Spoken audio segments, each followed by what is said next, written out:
বাংলাদেশ ফুটবলে এক নতুন যাত্রা। আলহামদুলিল্লাহ, বাংলাদেশে এই পর্যন্তই যারা আসছে, হামজা চৌধুরী সহকারে ফাহেমুদুল, এদেরকে নিয়ে আমাদের স্বপ্ন এশিয়া কাপ বাংলাদেশের ঘরে নিয়ে আসবো ইনশাআল্লাহ। এরপরে যেই হিরিক পড়ে গেছে, মানে একটা যে ধুম পড়ে গেছে বাংলাদেশের যে বাইরের, মানে যে প্লেয়াররা বাংলাদেশের বংশোদ্ভূত, বাংলাদেশের মানে বাংলাদেশে তাদের জন্মস্থান ছিল, বাইরে চলে গেছে, এখন বাইরে ভালো ভালো বড় বড় ক্লাবে খেলতেছে এবং বড় বড় দেশের হয়েও ম্যাচ খেলতেছে।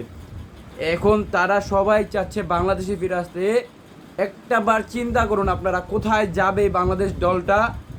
হামজা তো বলেছে যে আস্তে আস্তে করে বিশ্বকাপ দেখাবে। ইনশাআল্লাহ আমরা বিশ্বকাপের মতন বড় আসরও জায়গা পাবো এবং সেখানে আমাদের দলকে সাপোর্ট করতে পারবো।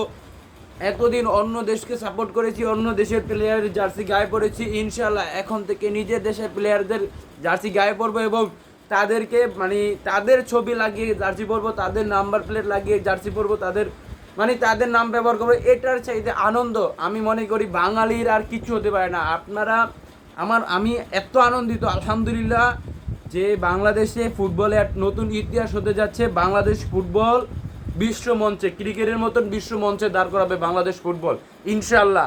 ইনশাআল্লাহ আমার সাথে কে কে একমত অবশ্যই কমেন্টে জানিয়ে যাবেন। ইনশাআল্লাহ আমাদের বাংলাদেশ ফুটবল অনেক দূর এগিয়ে যাবে।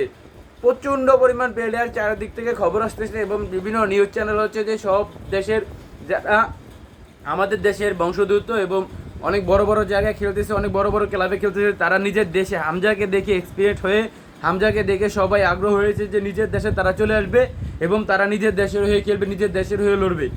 এর চাইতে বড় সুখবর আমাদের বাঙালিদের জন্য আর কি হতে পারে। অবশ্যই কমেন্ট একটু লাড়া দিয়ে যাবেন, পারলে ভিডিওটা শেয়ার করে ছড়িয়ে দিবেন।